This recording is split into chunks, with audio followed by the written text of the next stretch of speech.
This episode was recorded at Spotify Studios, LA.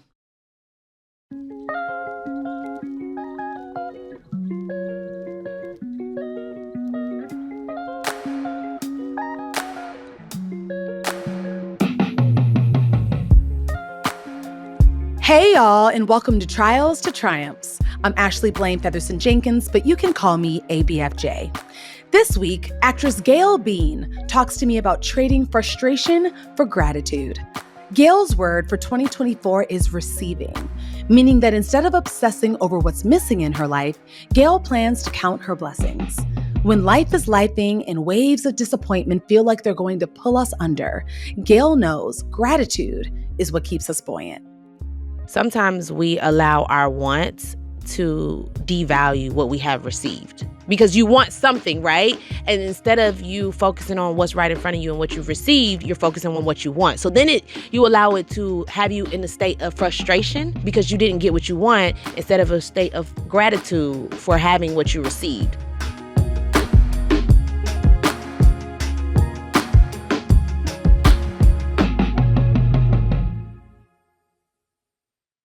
Hi, sis. Welcome to the pod. Hey, girl. Hey. Hey. Oh, I missed you. I know. Like, this is... Okay. You're here. Okay, so here's the thing. I'm obsessed with you. I think you were just a talented, beautiful, you're just on the precipice of so much. And I'm really excited to be a part of the rocket that's going into outer space. But just in general, you're just a lovely, lovely person. And I think that all who know you, on screen, obviously we're enamored by your performances, but I think all who know you off screen know that you're just one of the most genuine, kind people that you'll ever meet. And I'm grateful to call you a friend. I'm grateful to call you a sister. I'm grateful to call you a fellow actress, Black actress, proud Black actress.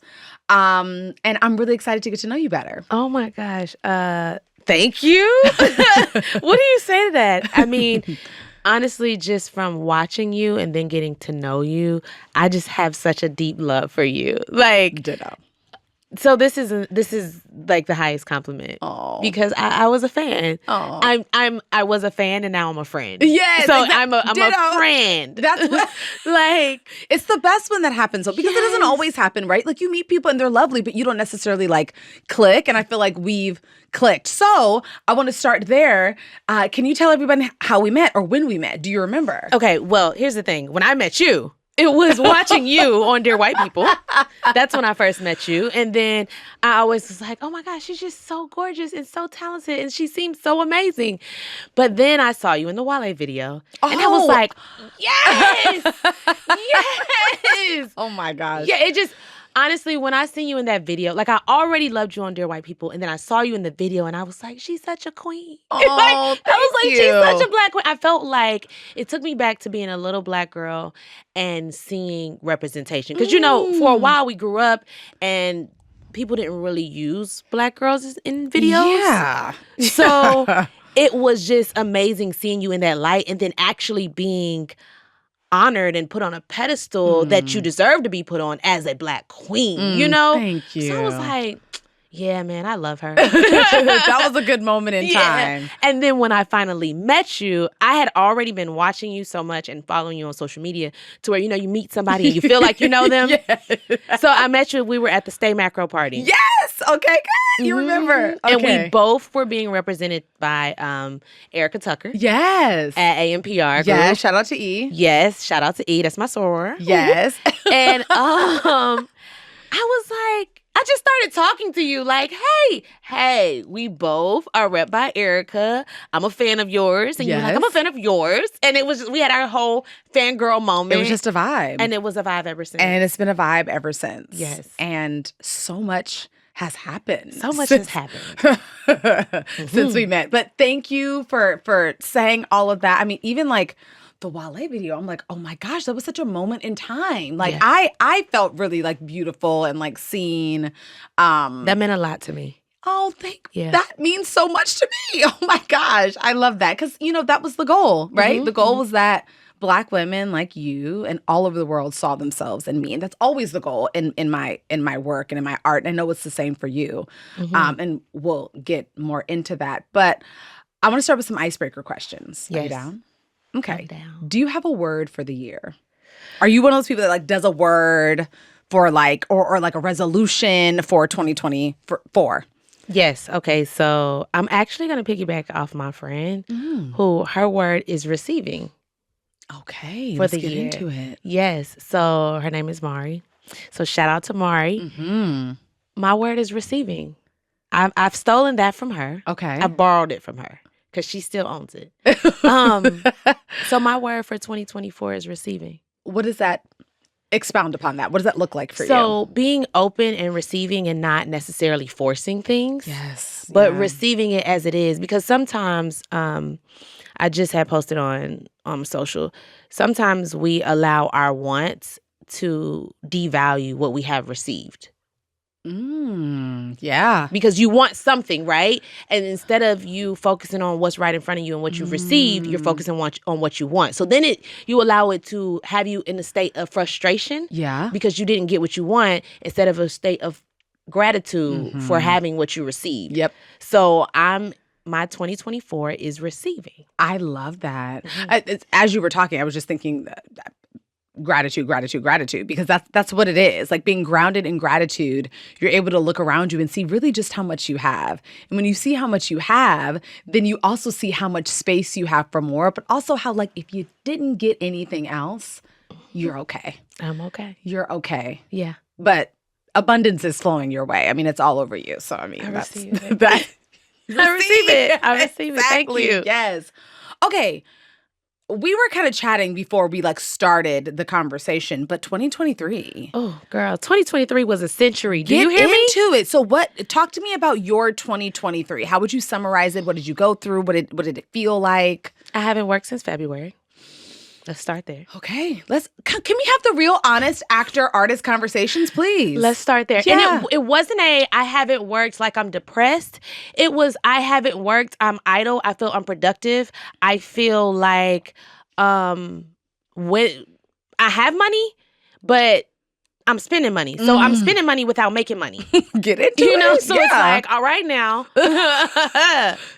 And then I was well aware that after strike, a lot of things is going to be on the chopping block. So the plans where I did have money coming in, will they still be coming in? So there was a lot of questions. There was a lot of time. I also went through, when I say it was a century, sis. I went through a breakup. I was like, oh, woo! Wow. Yes, a Breakup and a strike. Breakup and a strike. And a show ending. A show ending. I was supposed to close on a home. That didn't happen. I moved to New York. So Fully moved? Like relocated, address change. To New York? To New York, to Brooklyn, East Flatbush. Wow. Yeah. We've been focusing on Ghana. I didn't know you were in Brooklyn. Yes. I moved in October. Okay. I started therapy. Amen. So 2023 was a century. I had a lot of change happen in 23, and I'm a Sagittarius. I like stuff to be the same. You get me? Yes. That's why I love you. Yeah. So it was just a lot happening at once, and a lot of uncertainty, and a lot of having to be patient, but patience is not my strong point. It ain't even a soft point. I don't even like it. I don't even understand it. You're a Sagittarius. Yeah. Yes, it's foreign to me. Ditto. So, yeah, that was interesting. Okay, Gail, let's start at the beginning. Okay. What did Stone Mountain, Georgia give you? Stone Mountain, Georgia gave me a sense of pride of who you are and a sense of community and love for the opposite sex as well in a platonic way. Okay. So I have female best friends and I have male best friends. Stone Mountain gave me, so it's Metro Atlanta. And I feel like in Atlanta or on the west side or the south side, it's different than the east side because technically I live on the east side. I grew up on the east side. I feel like we're more open and more personable. Even though everybody in Atlanta is great, I think we're more open to speaking to everyone. Okay. It gave me that flexibility of seeing everyone as a friend. I graduated from Stevenson High School, so I feel like greatness comes up out of our school. Okay. It gave me the confidence to be able to go anywhere in the world and not feel like a foreigner. Yeah, it gave me that. It gave me the understanding that pro-Black does not mean anti-anything. Ooh, that's good. Yeah. It gave me my foundation in my religion, in God and my ancestors. So it pretty much, I mean, it made me and it raised me. Yeah. Can you like paint the picture of home when you were young for me? What did it look like? What did it feel like? What did it smell like? Yeah. So my mother is from deep South Georgia, Camden County. It's like 15 minutes from Florida. Oh, wow. That's her deep. And my father both. From the same county? Same county, same city. They grew up together? Yeah. They were childhood sweethearts. So my home smelled like real Southern food. Like my mom still makes homemade biscuits and uses a glass to cut them. Yeah. Yeah. Rolls them on the counter and everything. She cleans the sink and seasons chicken in the sink. Yeah. Yes. So home always smelled like food. It always smelled like warmth, like a good grandmother's hug. It was always in and out. Like we played outside. Yeah, we had to. We wasn't doing stuff inside. Yeah. Just being before the streetlights come on. Correct. We had to read. It smelled like Black knowledge, like wisdom and education. Yeah. Because she made sure that we read and we wrote essays. We did work outside of school. But she did make it fun. It felt like and it smelled like your happiest weekday. Yeah. Like a lot of love. Like a lot of love. My mom used to always tell us, all my children will do great things. God said all my children will do great things. So I grew up hearing positive affirmations. You were affirmed from a very young age. Yes. So even though this is still a surprise to me, I also kind of knew it. It's a surprise to you? It's a surprise to me. Everything is a surprise to me, but I think the knowing is what makes me go. The knowing is what caused me to move from Atlanta to LA because I kind of knew. But every time people compliment me, I'm like, oh my God, y'all are so nice. And people are like, no, you're good. Like, nice is one thing, but this is the truth. So, yeah, I mean, home just, it smelled like love. I think when I look at love, I think that's what it smells like. Oh, wow. That's beautiful. Thank and you. It's a gift. Like so many people describe home very differently. And I've talked about this before on the podcast, but I think those of us who did have upbringings that felt and smelled the way you just described, it does contribute to who you become as an adult. It does help frame what love is for you as a grown woman because of what you felt when you were a child. Correct. It allows you to go after dreams that other people might think are completely unattainable because you had a mom who told you that God told her her child was going to do great things. So I'm just, as your friend, I'm really happy that you have and had that. Thank you. I really am. Thank you. If you could share with me maybe just some wisdom that your mom and or your dad have imparted upon you that's just always stayed with you, or a moment that you'll always remember. So I'll never forget when I told my dad I was moving to LA. He was so supportive. He was for it. Now, he didn't tell me this, but he called my mom and told her she needed to move with me. She needed to quit her job and move with me. And how old were you? I ain't gonna tell my age. But were you like young? Like I was really young. worried? Yeah. Like I was young, but old enough to where it's not even necessarily a thing of age. What I told my mom, because she was nervous, she was scared. She was like, "You've never been. It's on the other side of the world. We don't know anybody out there." Yeah. And I'm like, "Ma, God got me. You raised me to believe in God. Like, I'm good." Yeah. So I'll never forget my dad just being 100% behind me. He didn't even ask no questions. He didn't need to know. And then when I was after Sundance, I was trying to find a manager. And I had two. I had Principato Young on my line and I had Anonymous Content on my line. two great management companies. Yeah, great. And so I asked my dad, and I said, well, this is the number one, and this one has really great clients. They both have great clients, but this one is the number one, and it's, has more comedy and this and that. He told me, well, you can't win MVP if you don't go to the Super Bowl. Now, my dad is a football coach. He played in the NFL. He coaches in the NFL. A lot of things he says does not make sense.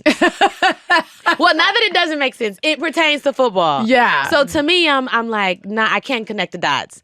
But I'm always happy to hear advice from him. Because to him, it made a lot of sense. And he said something and he's helped me.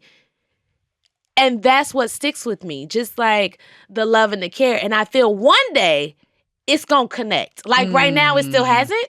But I'm like, okay, I'm still thinking, and this was 2015. Wow. I'm still like, okay, you can't win MVP if you don't go to the Super Bowl.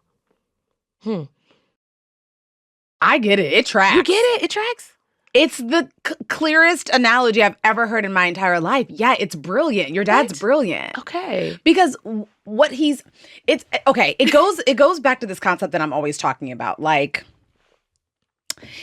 especially as an artist, I'll even just cut it down to an actor.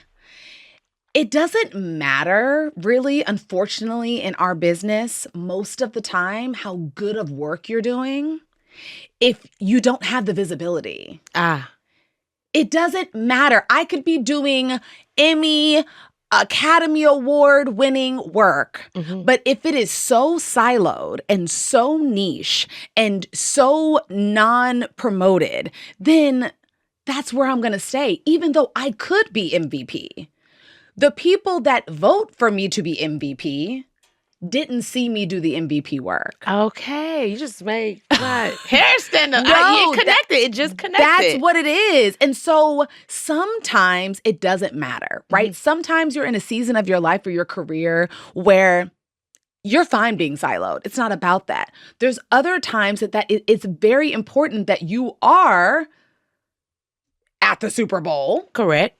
Eligible to be MVP. Correct. Because of the way that it can propel you. Yes. And you have to decide. So at that time, I think your dad was saying, you're on the precipice of some stuff right now. It worked out. I went with Anonymous. They were the number one management company. I've been with them ever since. Look at you now. And hey now, say now. So I think you got it. I did. I think you got it before now. It might have clicked in a different way, but you got it. Like whether it was on the surface or beneath the surface, that's part of why you made that decision, because you instinctively knew that. So I love that. That's the advice from my dad. Shout and out to my mom, Dad. like I told you, she just has always said all my children will be great. Like everything. So there was one time I told my mom, I said, so I booked a show. Like, do you want, I can give you, because I feel like my family I've been supported by them all my life. Yeah. Right? So now I'm in a place where I can shower them. Of course. So I said, okay, when I book my next show, I'll give you an episode. I'll give you the episode. Wow. And I thought I was going to book something. I didn't. So I said I didn't book it, but I have a gig that I did book. Do you want me to give you some money from this gig I booked, or do you want to wait? I don't know when I'll book like my own show as a series regular. She said that series regular is coming, so I just hold out. I said, okay. So she always speaks life, even in moments where I don't see it, right? So that everything she says sticks with me. I mean, they're both just really, I'm not going to lie, they're really great parents. Clearly. I'm I mean, blessed. Look at you. But Thank you. I even love, it's simple, but I love what you just shared about your mom, because it was another seed that she was planting in your brain about how much she believes in your future and who you're going to be. Yeah. So she was like, I'll wait, because I'm not going to be waiting long. It's going to happen. Yeah, and it did. And it's not about that. It's just about like my daughter is going to achieve that level of success. And I told her she would. So that gave me chills, actually. That's amazing. Thank you. And you gave her the episode? Oh, I did. Yeah. Oh, I did. Yeah. Oh, for sure. How did that feel? It felt good. Yeah. It felt good. Like, man, I don't know how other people feel when they give, but we Sagittarius. Yeah. We're givers. Yes. Like seeing other people happy in any form. Like, I give compliments, I give hugs. Yeah. I just give because it makes me feel, that's how I replenish. That's pouring back into me. Ditto. Yeah. So yeah, it felt so good. Okay, so take me to the moment when you knew you were going to pursue acting full time. 2017, August. Okay. 2017. So this is after Sundance. This was after Sundance. Okay. Well, I knew I was going to pursue it, but I didn't know until then. I didn't know it would be like my full time. Got it. Like, okay. I thought I knew it was something I wanted to do, but I wasn't sure how that would look. Like, if it's something that I do and like acting, I could act for the rest of my life, and I would have to have another job. Yeah. So August 2017, I was working for Virgin America at LAX. Yeah, like at the desk? Yeah. Yes. And boarding people on the plane. Love flying Virgin, by the way. Shout out to Virgin. Yeah, well, they're about by Alaska now, so. Well, yeah. Well, Alaska's a whole nother story, but we're not. But when I had flown Virgin, it was a delightful amazing, experience. right? It really was. Yes. And I got fired.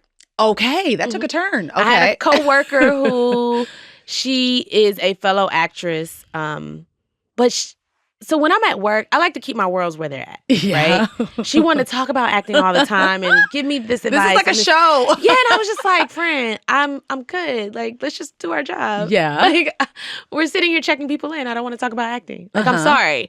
And then, so when we were training one day, the Oscars was on.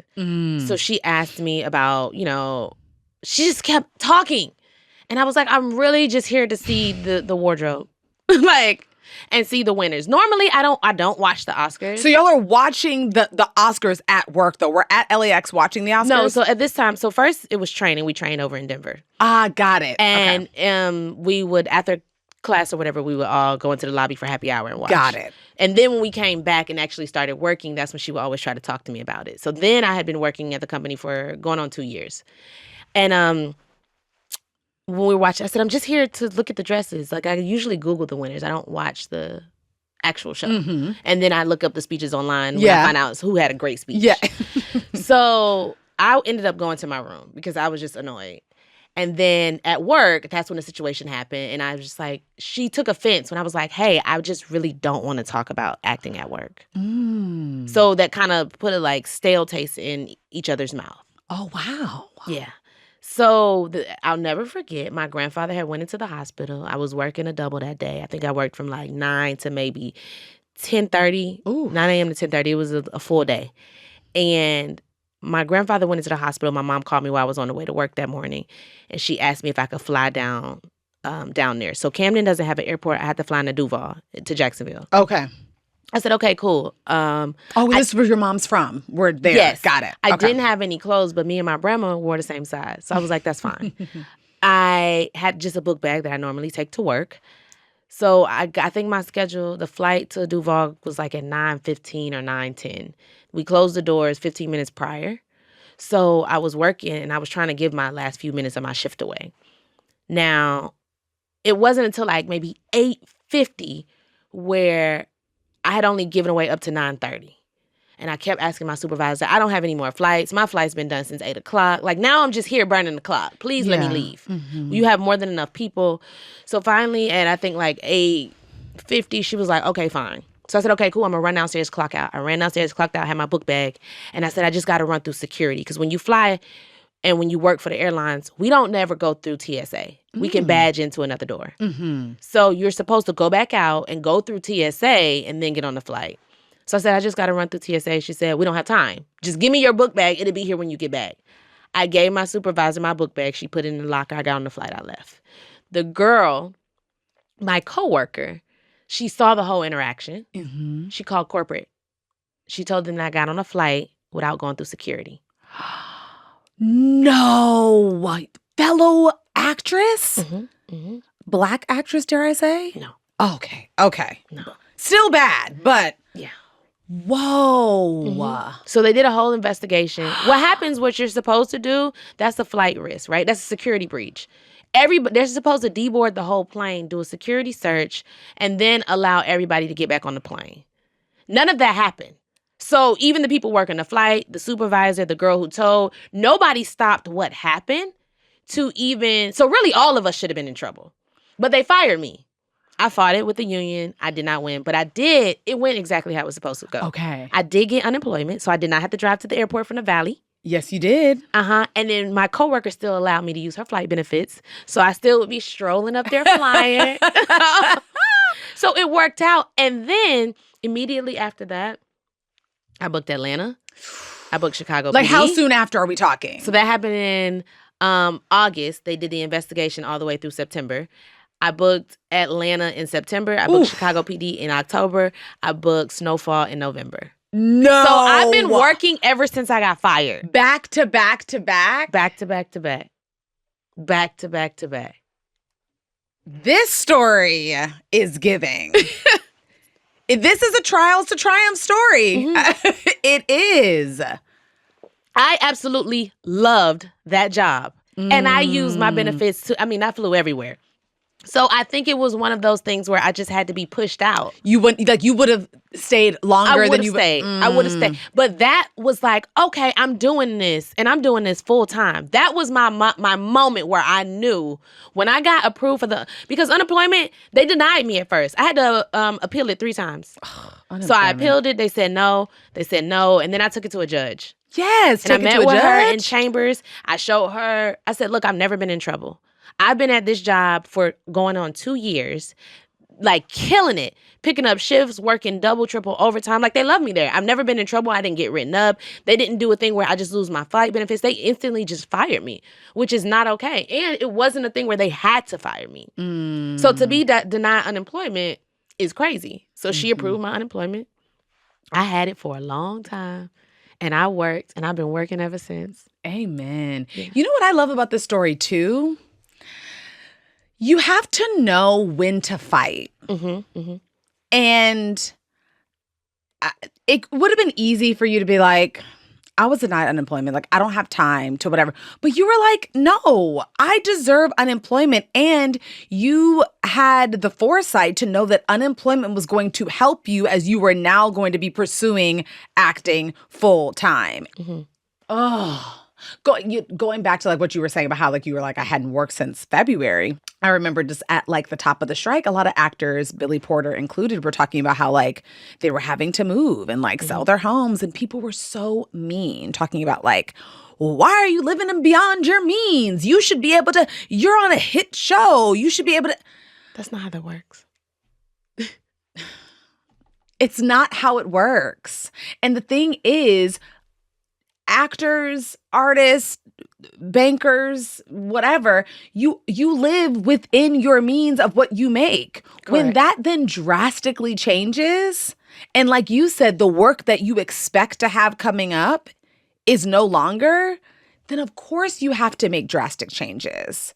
Like, of course. And when 40% of whatever we do make goes to other people, it's not, I don't care how much you hear that an actor is making, cut it in half. And then I try to tell people, like, they were looking at artists during the strike as if, oh, you know, like you said, why are you living beyond your means? Okay, you want a reality check? Look at what happened to people during the pandemic. Because that was us during the strike. We went through 2 pandemics. 2, yeah. 2 pandemics of no money, no nothing.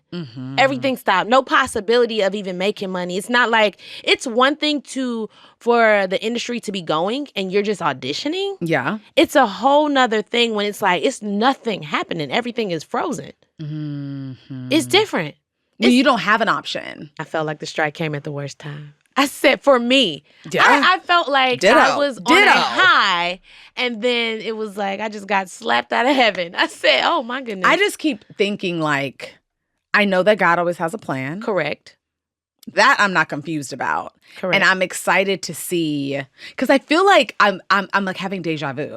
Like, I feel like I'm feeling the same feelings that I was feeling in now that I was feeling in the beginning of 2023, except I feel like things weren't able to matriculate due to the strike. So now I feel like now that there isn't the strike, maybe the things can just go on through. Yeah, go on through this time. I feel good. I definitely feel like, because this always happens, right? Whenever something bad happens in my life, I always know that God is following it up with something phenomenal. Yeah. So 2023 was probably close to the worst year of my life. Mm-hmm. So I know. Yeah, it can only go it's up. the same for so many people in our industry because of the strike. So I know it's going to be amazing, right? And there's so many people who are like, oh, well, the contracts aren't that great and we were on pause for this long. There's good coming. There has Gratitude, to be. not frustration. So Receiving. I'm receiving. We're receiving. I don't know about everybody else, but we're I receiving. don't know what y'all got going on. We are receiving. But the way my God is set up, I know good is coming. Yeah. So I feel good. Even and we had to go through it. I feel like I'm not the same person I was in 2023. Mm-hmm. I've evolved a lot. Mm-hmm. I've matured emotionally. Mm. And my focus has shifted. In what way?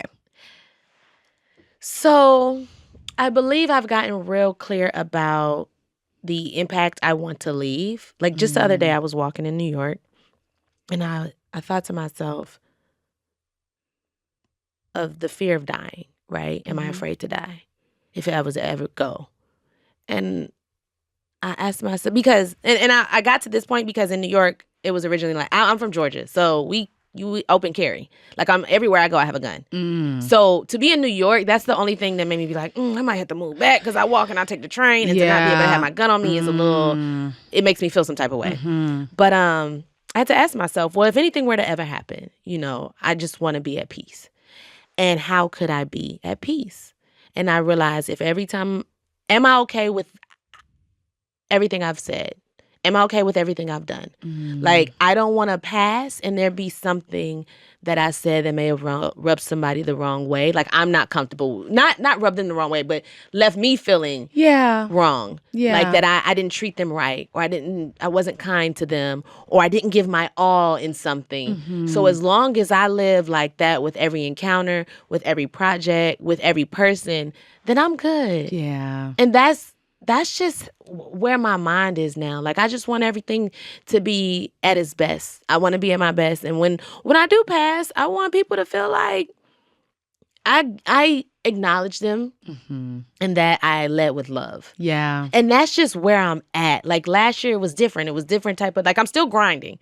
Well, yeah. Of course. Yeah. But I feel like I'm lighter. Ditto, actually. Okay, so I want to talk about legacy. Okay. Because you are building a home in Ghana. I am. And I want to make sure I'm hearing this right. Do you have family in Africa that like lives there permanently? I do. Okay, talk to me about your family, your origin in Africa, and then you building this legacy, your own home in Africa. Okay, so my brother, his name is Sean Myers. He has a nonprofit. Now, he went to Africa. He went to Ghana the very first time in 2002. But he actually moved there in 2016. Okay. Yeah, so he purchased land in like 2008, 2009, started building a home, and then he relocated, him and his family. He has 6 kids. Him and his wife have 6 kids. Wow. Yeah. And I went to visit and was just mind blown. Like, all I knew about Africa was what I saw on TV and the commercials that say you can help a child for 5 cents. So I had no idea, right? And I went over there and just to experience the collectiveness of our people and just to experience a place of love and not so many rules and regulations, but an unspoken language, that works, right? That helps them continue on and move forward in a soft way. And I said, oh, man, this is so peaceful. This is so bliss. I have to come back. And what I gained, what I felt the continent poured into me when I was over there was just something that we could never get in America. I came back to the States feeling like unconquerable. Wow. I came back feeling anything that I could think of or believed I could achieve. I seriously felt like I harnessed all of the tools and the resources I need to get wherever I want to go. Wow. Yeah, it was just honestly unbelievable. So the place that I went to, Kazi, they built a school. It's in the Volta. He went over there. He built a school over there. He's like pouring into the community. He's taking his knowledge and his wisdom from America and making sure that he spreads it over there. And it's is beautiful to watch. He's been an inspiration. And he's from here. Yeah. He's from Camden County, Georgia. So to see him take his whole family, like his wife, they both grew up in Atlanta, but she's from Guyana. And see them go over there and just thrive it's been inspiring. They were doing 6 months there, 6 months here. And then when the pandemic happened, they didn't come back in 2020. So they've been over there ever since. Wow. And it was just like, when he bought land, girl, he bought half an acre for $1,800. $1,800, half an acre. Now, this was in '08. Yeah, but... And he owns it off the grid. Like, you're not paying a mortgage. Yeah. He built his home. So just watching his whole process and hearing about it was so inspiring. There, they build as you go. So when I bought, now, granted, prices have went up. I bought a quarter acre and I had to pay $4,200. But that's still good. That's amazing. I'm building a 3-story home with a balcony, a sauna inside. We have a tennis and a basketball court, a pool, and I'm spending less than $100,000. And I'm building as I go. So it's not like I had to pay everything at once. I can send $5,000 here, send $10,000 there, and they're going to exhaust it. And our dollar is 12 to 1. Wow. So I'm able to build and take time. So when the strike happened, when the pandemic happened, I'm going to put everything on pause. Mm-hmm. I'm not going to continue to send money. I'm not going to be able to go over there. I'm not going to build. But it's where it's at, right? Yeah. So in America, we're not afforded the opportunity to, okay, something has happened. There's an emergency in your life. You don't get to pay no bills. We don't have that opportunity.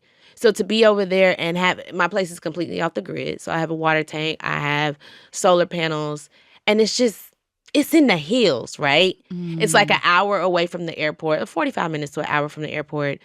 But the view is so phenomenal. It's like living in Calabasas, Hollywood Hills. Wow. Like it's real beautiful. Wow.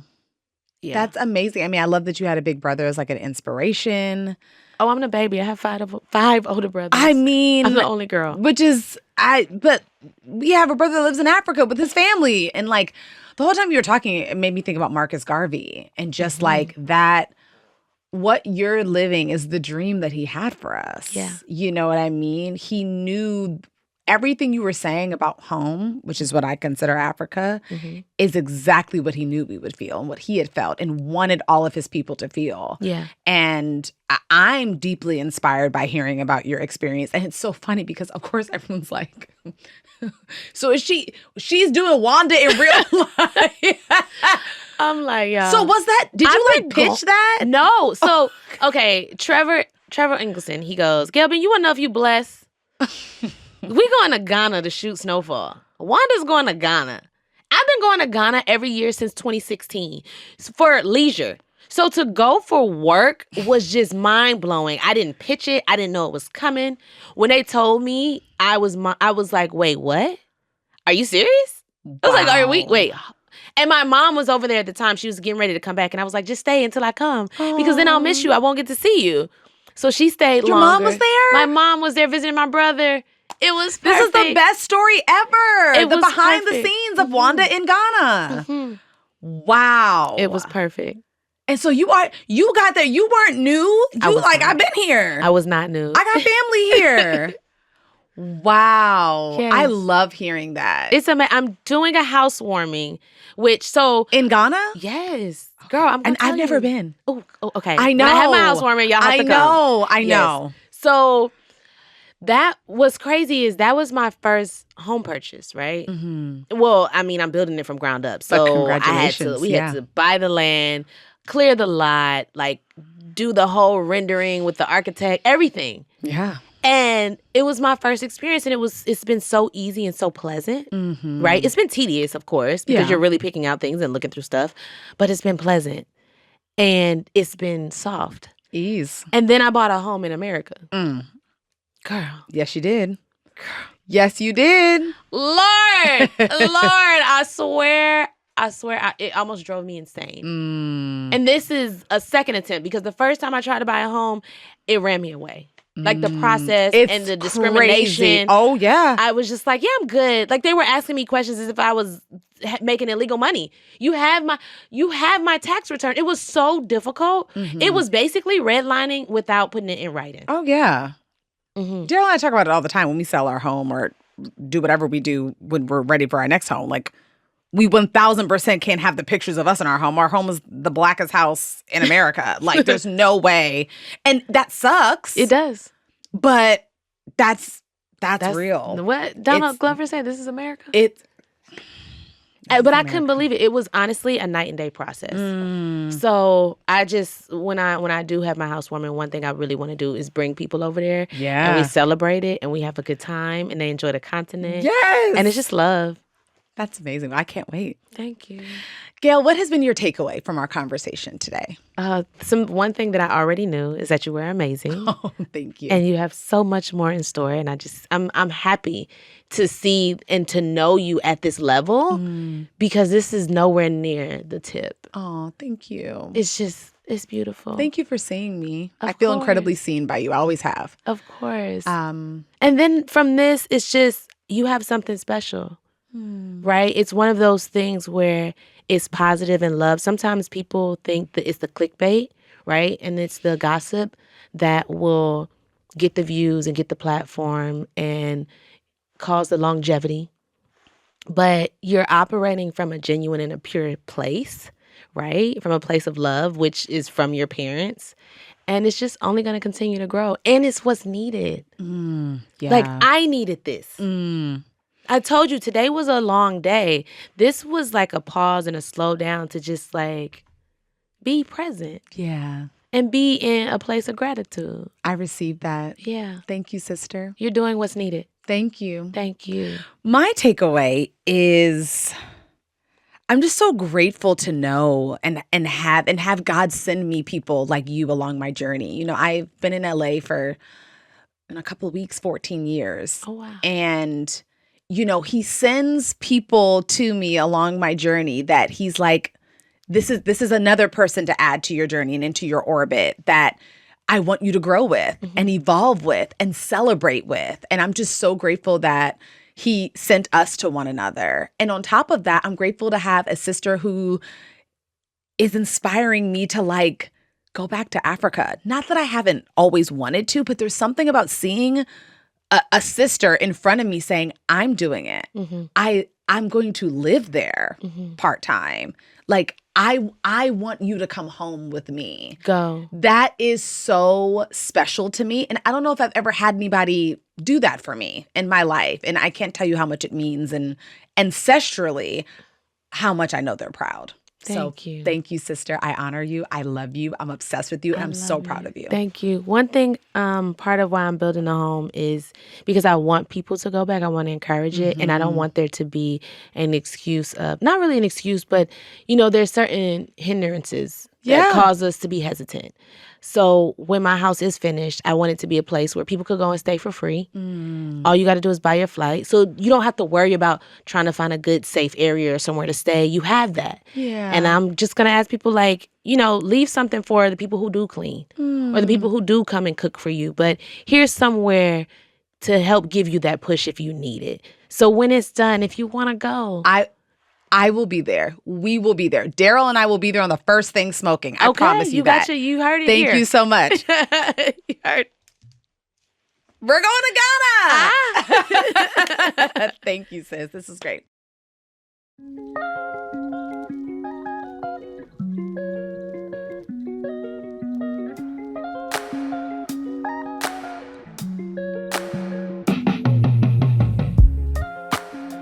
Thank you for listening. This podcast is produced by LWC Studios for OWN. The show's executive producer is Juleka Lantigua. Our managing producer is Fatima El-Swifi. Shanice Tyndall is our lead producer. Jordan Thompson is our marketing coordinator. This episode was mixed by Trin Lightburn. Michelle Baker is our video editor. This episode was recorded at Spotify Studios, LA. Promotional consideration, products and services furnished by Spotify.